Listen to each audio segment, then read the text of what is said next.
marahlah Abrahah. Kata Abrahah, ya itu ada alasan. Memang dari awal dia ingin sekali untuk menghancurkan Ka'bah, ditambah ada peristiwa itu. Nah, itu alasan. Maka dia ingin sekali untuk segera menghancurkan Ka'bah, gitu ya. Jadi padahal dari awal memang ingin menghancurkan Ka'bah.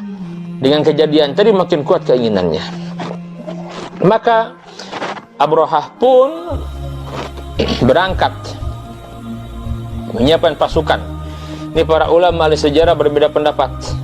Di kitab Ar-Rahiqul Makhtum ini disebutkan bahwasanya Abrahah itu ya membawa pasukan sebanyak 60.000. Sebagian menyampaikan 20.000, tetapi Syekh Safiyur Rahman Al-Mubarakfuri dalam kitabnya Ar-Rahiqul Makhtum, beliau mengambil pendapat bahwa Abrahah memberangkatkan pasukan tentara yang berjumlah 60.000 lengkap dengan fasilitas perang, peralatan perang, dan ada gajah.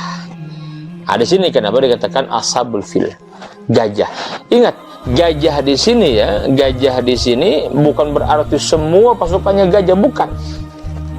Makanya pasukan bergajah. Jadi ada pasukan yang menggunakan gajah. Para ulama ahli sejarah menyebutkan itu tidak banyak gajahnya, hanya sekitar 13 gajah. Jadi bukan semua bawa gajah, bukan. Yang lain biasa bawa kendaraan, bawa hewan untuk berperang, kuda. Hanya Abrahah sendiri naik gajah yang besar yang diberi nama Mahmud. Ini nama gajahnya. Ini tidak banyak. Ya, tidak banyak, hanya 13. Kebayang coba kalau misalkan gajahnya itu jumlahnya 60.000, kebayang tidak? Setiap pasukan bawa gajah. Jadi mustahil itu ya. Jadi hanya beberapa puluh gajah saja. Nah, ulama ahli sejarah menyebutkan itu gajah itu jumlahnya sekitar 13 gajah ya. Maka disebut pasukan bergajah. Loh, kenapa? Jadi pasukan ini ketika mereka bergerak menuju Jazirah Arab, kaget sekali orang-orang Arab itu. Kenapa? Karena mereka belum pernah bertemu dengan gajah. Nah, gajah itu kan nggak mungkin hidup di padang pasir. Boleh jadi gajah yang ada di Yaman itu oleh Abrahah dia dikirim oleh An-Najasyi dari Afrika. Kan Afrika itu banyak hutannya, jadi banyak gajah seperti itu. Ya. Maka disiapkan pasukan sebanyak 60.000, sebagian menyampaikan sebanyak 20.000. Syekh Safiyur Rahman Al-Mubarakfuri rahimahullah dalam kitabnya yang kita kaji ini, Ar-Rahiqul Makhtum, beliau menyampaikan jumlah pasukannya 60.000. Mereka berangkat. Ya, mereka berangkat. Nah, ketika sampai di sebuah tempat yang dikenal Al-Maghamis, sebuah tempat atau Al-Maghmas. Ya, ini tempat kalau sekarang jaraknya ini sebelah timur Haram Mekah. Ya. Ini Al-Maghmas, sekitar 20 km dari kota Mekah. Ini jaraknya sekarang. Sampai ke daerah Yaman kan, daerah Yaman. Sampai di sana, maka di tempat ini mereka berhenti, membuat tenda-tenda. Dan Abrahah yang congkak, yang pragmatis, yang culas ini kan suka ada ya, politikus yang begitu ya, politikus yang culas, yang pragmatis, yang licik itu ada kan. Nah, inilah gambaran Abrahah seperti dia itu tipe orang yang menghalalkan segala cara lah untuk mendapatkan kedudukan. Nah, orangnya ambisius begitu. Nah, maka dia bertanya, mencari informasi, siapa orang yang paling berpengaruh di Mekah? Karena Mekah ini kan terkenal tempat di mana orang-orang Arab dari semua penjuru Arab datang ke Mekah untuk beribadah haji atau umroh. dicari informasi. Akhirnya apa? Akhirnya beliau dapat informasi bahwa orang yang paling berpengaruh di Mekah itu adalah Abdul Muthalib namanya.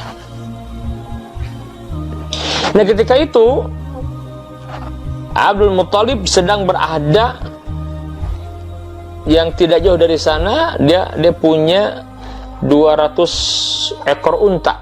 Dia punya unta 200 gitu. Unta yang dikembalakan. Nah, setelah Abrahah mendapatkan kabar bahwasannya orang yang berpengaruh di Mekah itu namanya Abdul Muthalib, ini kakek Rasulullah ya. Dia gubernur Mekah lah, raja Mekah gitu. Abdul Muthalib sebagaimana sudah disampaikan pertemuan yang sebelumnya ya, bahwa nasab Nabi itu dari Bani Hashim ya, Al-Hashimiyah, Bani Hashim. Itu Hashim itu nama aslinya Amr. Dia punya anak Syaibatul Ham yang kemudian dikenal dengan Abdul Muthalib. Nah, ini kakeknya Nabi. Nah, Abdul Muthalib ini seorang yang berpengaruh di Mekah, hanya punya karya besar, menemukan Zam-Zam, dan dia memang menjadi gubernur Mekah menggantikan ayahnya. Abrahah dengan congkak dan sombongnya, dia kemudian mengambil 200 unta milik Abdul Muthalib, ditahan. Jadi dari awal ya, dari ketika Abrahah berangkat dari Yaman itu, kan dari Yaman itu kan sebelah selatannya Mekah ya, itu Yaman. Kalau Syam sebelah utara Mekah, ini selatannya Mekah. Bergerak menuju ke Mekah, gak ada yang berani menghadang pasukan Abrahah. Bayangkan 60.000 lengkap dengan peralatan perang yang waktu itu Romawi dikenal kan, dia mengalahkan Persia gitu loh ya. Termasuk Abrahah kan ikut berperang bersama Aryat yang dia bunuh, Aryat yang dia melawan pasukan Persia, penguasa bumi, kalah. Coba kalau sekarang bagaimana kira-kira berita saudaraku? Pasukan hebat yang memenangkan perang melawan superpower misalkan. Katakanlah sekarang misalkan Cina melawan Amerika gitu kan. Nah, menang Cina itu luar biasa kan? Viral beritanya, pasti viral beritanya kan, akan viral begitu. Nah, baik, maka ditahanlah 200 unta itu. Kemudian kata Abrahah, panggil pemilik unta ini, Abdul Muthalib, sudah datang kemari. Akhirnya disampaikan kepada Abdul Muthalib, maka Abdul Muthalib pun berangkat untuk menemui Abrahah. Di benak Abrahah, yang akan datang ini Raja Mekah, gubernur Mekah lah, orang yang dituakan di Mekah, tokohnya. Kalau sekarang mungkin bahasanya ini ada orang yang akan datang, tamu yang hebat, maka diadakan penyambutan ya, disambut dengan megah sekali. Datanglah Abdul Muthalib. Abdul Muthalib ini seorang yang berpenampilan punya harismatik, berwibawa gitu. Orang jadi kalau pertama kali bertemu dengan Abdul Muthalib ini, orang itu punya wibawa, punya harismatik. Nah, maka Abrahah paham siapa yang dihadapinya. Maka dia tidak berani duduk di singgasananya. Dia pun ya nggak enak lah kalau bicara agak ada jarak gitu kan dengan tamu penting. Maka Abrahah pun akhirnya turun dari singgasananya. Biar enak gitu penghormatan. Setelah ketemu, maka Abrahah menyampaikan beberapa kalimat. Dia menyampaikan, wahai Abdul Muthalib, katanya, kami ini datang baik-baik, jadi tolong sampaikan kepada kaum kamu, masyarakat Mekah itu, agar mereka segera menyingkir ke bukit-bukit, karena kami akan menghancurkan Ka'bah. Kalau kalian, kamu dan masyarakat ingin selamat, jangan halangi kami ya. Kami akan menghancurkan Ka'bah. Ini kalimat siapa? Kalimat Abrahah. Abdul Muthalib tatkala mendengar ini,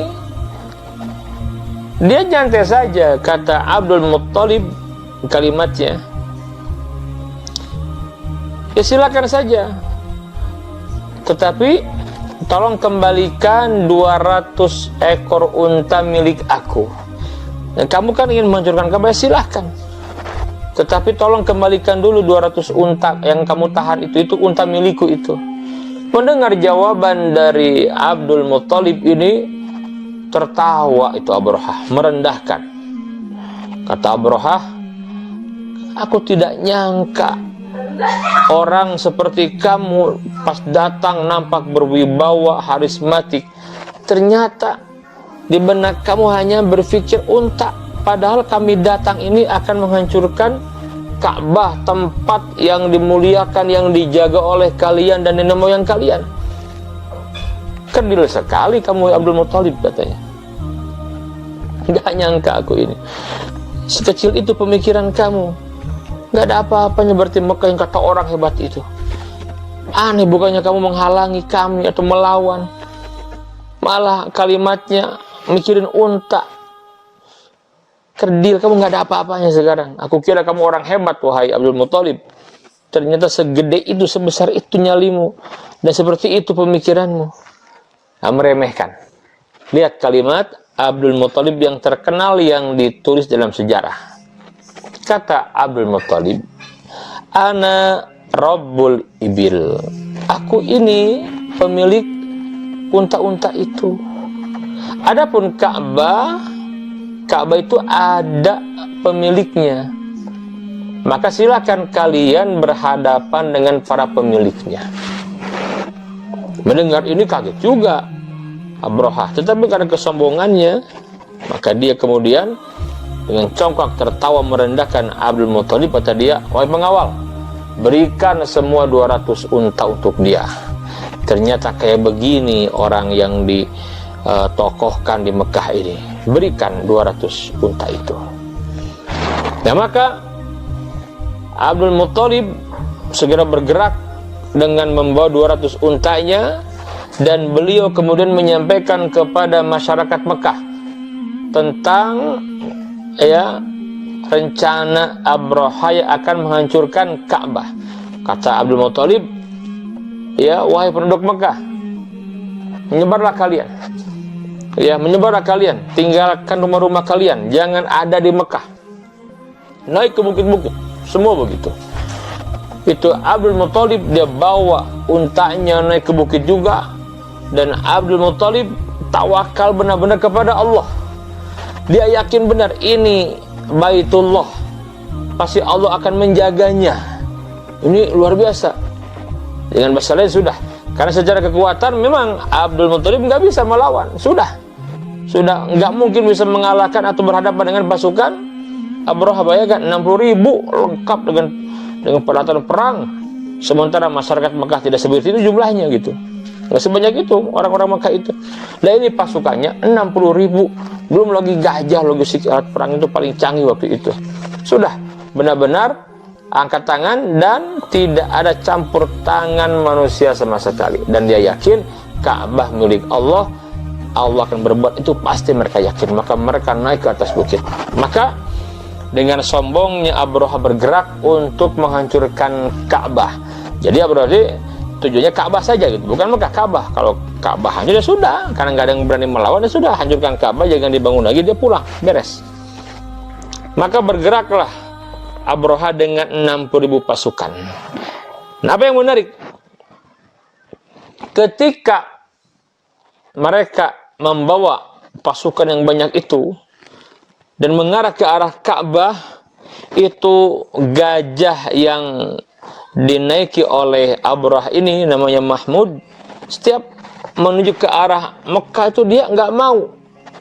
Kata orang sana memugen, mugen itu diam, cicing, diam, dipukul gimana tetap nggak mau. Tetapi kalau diarahkan ke arah lain dia mau, terutama kalau diarahkan ke arah Yaman, ke arah selatan, itu cepat sekali bergeraknya gitu. Diarahkan ke kota Mekah, diam lagi, dicambuk, dipukul, diam, kayak ketakutan. Diarahkan lagi ke yang lain, gerak lagi. Kalau ke Yaman lebih cepat pergerakannya, cepat sekali, ya. Nah, kenapa? Ini kan tentu kan membuat heran. Membuat heran, Abrahah ini ada apa dengan gajah-gajah ini gitu. Nah, Allah berfirman, alam yaj'al kaidahum fi tadlil.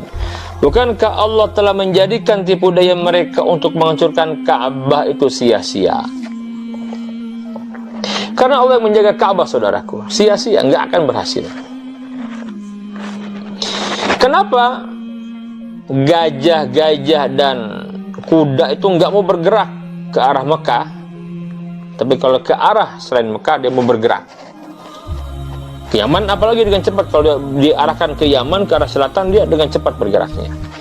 Karena mereka melihat yang tidak dilihat oleh Abrahah dan pasukannya. Apa itu?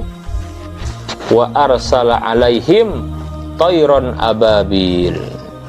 Dan Allah mengirimkan kepada mereka, wa arsala alaihim tayron, burung ababil yang berbondong-bondong. Jadi tayron ababil ini bukan nama burung. Ini keliru kita memahami ada burung ababil. Itu bukan nama burung. Seperti burung perkutut, apalagi burung gagak, burung beo. Nah, bukan burung ababil.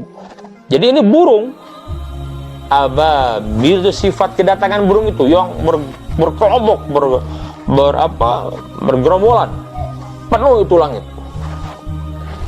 Ya, yang disebutkan oleh para ulama dan sejarah, ya, Al-Imam Ibnu Hajar Al-Asqalani rahimahullah dalam kitab Fathul Bari mengomentari bahwa burung ini warnanya hijau, ya, bergerombolan. Jadi wa arsala alaihim tayron ababil, dan Allah mengirimkan kepada mereka burung yang warnanya hijau.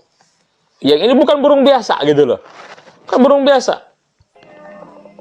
ya, tarmihim bihijaratin min sijil, yang melempari mereka dengan batu yang berasal dari tanah yang terbakar. Kata para ulama, jadi burung ini bawa 3 batu, setiap satu burung bawa 3 batu. Jadi hijaratin min sijil itu apa? Jadi batu yang berasal dari tanah liat yang dibakar.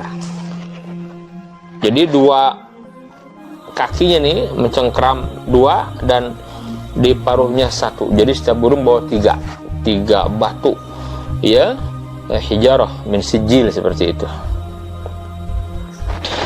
Nah, jadi kenapa gajah-gajah ini tidak mau bergerak? Karena gajah ini melihat yang tidak dilihat oleh pasukan Abrahah, termasuk Abrahah. Kenapa?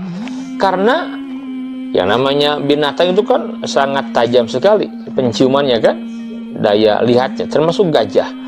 Jadi gajah itu melihat dari kejauhan, dari arah laut. Itu burung datang, dan bukan burung yang biasa. Ini bukan burung yang biasa gitu. Ini kan kalau burung bawa batu 3 di paruh 1, di cengkraman kakinya 2, dari mana batu itu dipanaskannya gitu kan. Nah, ini jadi gajah tahu ini bukan burung yang biasa, maka dia ketakutan. Gajah itu dia melihat yang memang Abrahah belum melihatnya, karena manusia terbatas, tapi binatang sangat tajam penciumannya, penglihatannya, kan binatang begitu. Karena Mekah waktu itu berada di dekat laut kan, Mekah dekat ya, kayak sekarang juga sama kan, ada Jeddah. Nah, dulu orang ibadah haji itu kan naik kapal laut dan berlabuh di Jeddah, ya. Nah, dulu juga Mekah punya pelabuhan yang bernama Syu'aibah. Ini yang jaraknya kurang lebih 80 km dekat. Nah, jadi burung-burung ini datang dari sana bergerombolan, warnanya hijau, membawa 3 batu yang panas, ya, di genggaman kakinya 2 dan di paruhnya 1. Nah, ini dilihat oleh gajah, ketakutan. Maka kalau mengarah ke Mekah dia nggak mau, tapi kalau ke Yaman dia lari cepat sekali, ya. Wa arsala alaihim tayron ababil, dan Allah mengirimkan kepada mereka burung yang berbondong-bondong. Kebayang tidak? Itu burung saking banyaknya bergelombolan datang sampai hitam. itu langit oleh burung saking banyak, ya kan, ngeri sekali. Udah gitu burungnya bukan burung biasa lagi, burungnya bukan burung yang biasa dikenal gitu. Tarmihim bihijaratim min sijil, yang mana burung-burung tadi melempari mereka dengan batu yang berasal dari tanah liat yang dibakar, ya, yang dibakar, dilempari semuanya, itu dilempari. Faja'alahum ka'asfim ma'kul, lalu Allah menjadikan mereka seperti daun-daun yang dimakan ulat. Jadi disebutkan bahwasannya tiga batu ini dilemparkan, kalau mengena itu langsung terkelupas kulit itu gitu. Kalau terkena batu tadi itu langsung terkelupas. Nggak cuma itu, dan dia langsung menyebar, asal kena batu nempel ke orang, kena lagi begitu. Wah, ini luar biasa ini. Nah, pasukan Abraha sampai binasa 60.000, bayangkan.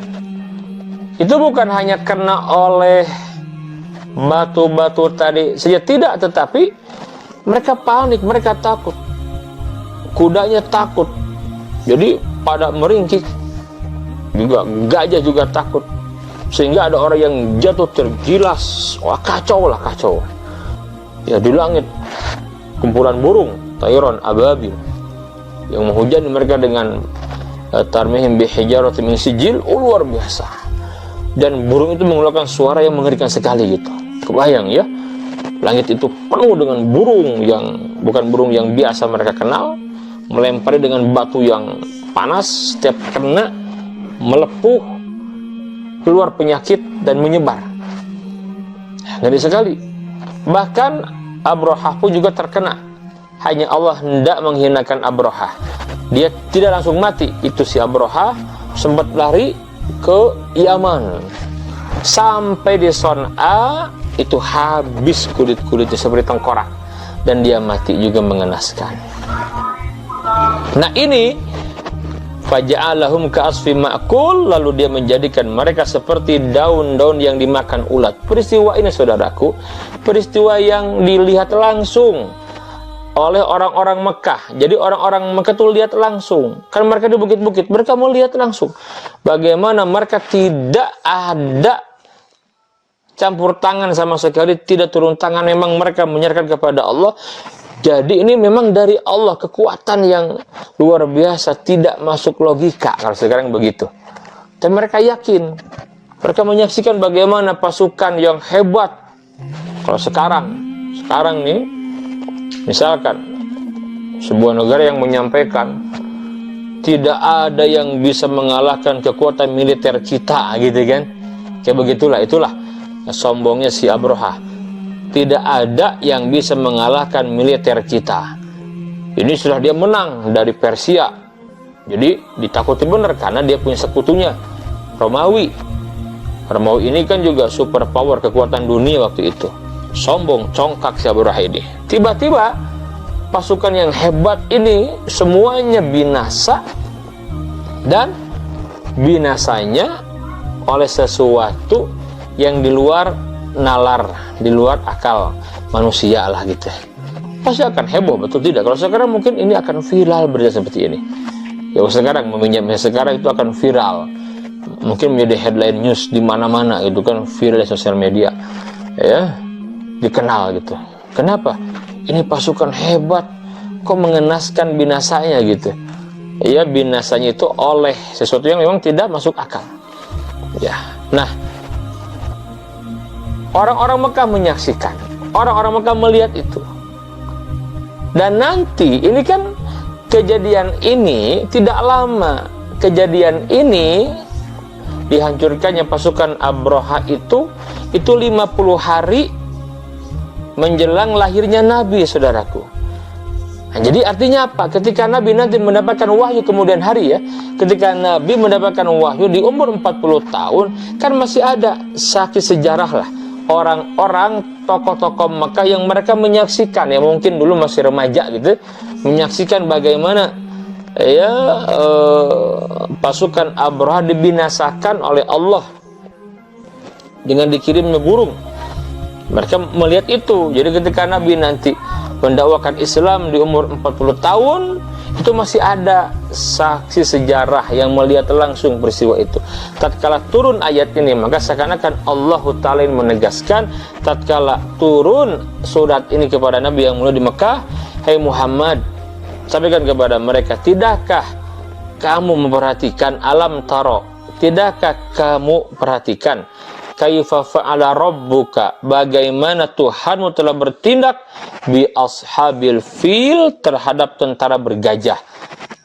Yang mana? Yang kejadiannya sekitar 40 tahun yang kebelakang itu gitu loh, ya. Kan mereka menyaksikan, melihat langsung. Alam yaj'al kaidahum fi tadlil.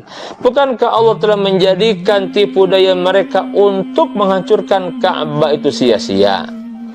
Wa arsala alaihim tayran ababil, dan Allah mengirimkan kepada mereka burung yang berbondong-bondong. Datangnya itu tarmihim bihijaratin min sijil, yang melempari mereka dengan batu yang berasal dari tanah yang terbakar. Faja'alahum ka'asfim ma'kul, lalu Allah menjadikan mereka seperti daun-daun yang dimakan ulat. Artinya apa? Ya, tanyakan kepada mereka. Ya, bukankah kamu memperhatikan gitulah? Kenapa? Karena nanti tatkala Nabi dakwah di Mekah, Nabi mendapatkan penolakan yang luar biasa gitulah. Maka diingatkan oleh Allah Subhanahu wa Ta'ala bahwa Muhammad ini benar-benar nabi dan utusanku, kata Allah. Coba ingatkan mereka dengan peristiwa Ashabul Fil yang sangat spektakuler itu. Nah, jadi sekalian, inilah peristiwa yang disebutkan di dalam surat Al-Fil. Ini menjelang kelahiran Nabi yang mulia Sallallahu Alaihi Wasallam. Dan setelah peristiwa ini terjadi, ini kembali saya katakan bahwa peristiwa pasukan bergajah terjadi pada bulan Muharram, bertepatan dengan akhir bulan Februari atau awal bulan Maret tahun 571 Masehi. Jadi sekitar 50 hari atau 55 hari sebelum kelahiran Nabi yang mulia Sallallahu Alaihi Wasallam. Jadi ini cara Allah untuk mengenalkan kota Mekah agar Mekah menjadi terkenal, kan begitu. Bayangkan, itu Mekah itu kan terkenal. Kenapa? Karena tadi ada kekuatan besar dunia Romawi yang di wilayah Timur Tengah, di Yaman ini, wakilnya dari Habasyah, sekutunya, di mana dia punya jenderal Abrahah. Ya, Abrahah yang ingin menghancurkan Ka'bah dibinasakan dengan cara mengenaskan, dengan cara yang tidak logis lah, seperti itu. Nah, kan otomatis dong Mekah terangkat dan terkenal. Kenapa? Karena nanti ya Nabi akhir zaman diutus di Mekah. Nah, ini juga menjadi jawaban bagi orang-orang yang bertanya, kenapa ya? Apa sih alasan kenapa Nabi akhir zaman itu diutusnya di Mekah, bukan di Bandung, bukan di Jakarta, bukan di Garut misalkan seperti itu ya. Ya, kenapa? Karena ini dia. Kenapa? Karena namanya Mekah itu pusat dunia. Mekah itu dikenal dari dulu. Dan risalah Nabi Muhammad itu akan mendunia. Ya, maka harus dikenalkan dulu Mekah. Makanya kemudian peristiwa ini menjadi buah bibir dan didengar, termasuk orang-orang Romawi mendengar, orang-orang Persia, siapapun mendengar peristiwa penghancuran pasukan Abraha yang cokak dan sombong itu dengan cara mengenaskan kota Mekah, yang mereka yakin itu ada campur tangan Tuhan. Nah, seperti itu. Nah, inilah hadirin sekalian yang kita bisa kaji pada malam hari ini. Jadi penting ya kita belajar dari kisah Ashabul Fil ini, bahwasannya tidak boleh sombong, saudaraku. Allah benci kepada orang-orang yang sombong. Itulah Abrahah yang dibinasakan oleh Allah Subhanahu wa Ta'ala. Enggak berdaya, tidak berdaya, yang hebat, yang tidak berdaya. Allah kirim burung, dijatuhkan batu, penyakit menular semuanya, ngeri sekali virus itu, sampai pada berjatuhan gitu ya. mengerikan, bahkan dia sendiri sampai mengerikan, sampai tinggal tengkoraknya saja, hancur habis semua kulitnya itu oleh batu yang dilempar oleh burung yang berbondong-bondong tadi itu. Nah, ini pelajaran. Dan yang kedua apa? Yakinilah bahwa Allah senantiasa menjaga kota suci. Harus yakin kita, Allah yang menjaga kota suci ini. Jadi sekalian, maka penting sekali kita meyakini bahwasannya kayak sekarang kita diuji kan, di mana-mana dengan terjadinya wabah menular, yaitu virus corona COVID-19, yang kita tahu kan awalnya muncul virus ini awalnya di penghujung akhir tahun 2019, setelah kita dikagetkan dengan pernyataan Xi Jinping itu ya, yang sombong, Presiden China, dengan kalimat tidak akan ada yang bisa mengalahkan kekuatan militer China. Dengan sombongnya, ya, tidak akan bisa terkalahkan kekuatan militer China ini. Ya, nah setelah itu maka muncullah virus corona dari Wuhan yang sedang nyebar kemana-mana dan tidak berdaya. Sehebat apapun mereka yang congkak sombong komunis itu, nggak berdaya dengan virus corona ini. Ala kulli hal, kita tidak boleh sombong. Allah benci kepada orang yang sombong, dan yakini maka itu dijaga oleh Allah Subhanahu wa Ta'ala. Ya, nah, ini yang disampaikan. Nah, nanti kita bedah pertemuan yang selanjutnya, detik-detik kelahiran Nabi ya, bagaimana kelahiran Nabi yang mulia Sallallahu Alaihi Wasallam. Tadi itu lahirnya Nabi itu 50 hari atau 55 hari setelah peristiwa pasukan bergajah ini. Sekaligus ini juga menjadikan sosok Abdul Muthalib menjadi orang yang paling dikenal. Abdul Muthalib paling dikenal, termasuk anak keturunannya Abdullah dan juga cucunya Muhammad Sallallahu Alaihi Wasallam. Nah, ini yang disampaikan saudaraku, mudah-mudahan menjadi ilmu untuk kita tentang sirah nabawiyah, dan agar muncul kecintaan yang kuat dalam diri kita kepada baginda Nabi yang mulia, Nabi Muhammad Sallallahu Alaihi Wasallam. Fa'tabiru ya ulil albab, fa'tabiru ya ulil absar, subhanakallahumma wa bihamdika, asyhadu an la ilaha illa anta, astaghfiruka wa atubu ilaik. Wa akhiru da'wana anil hamdulillahi rabbil alamin. Assalamualaikum warahmatullahi wabarakatuh.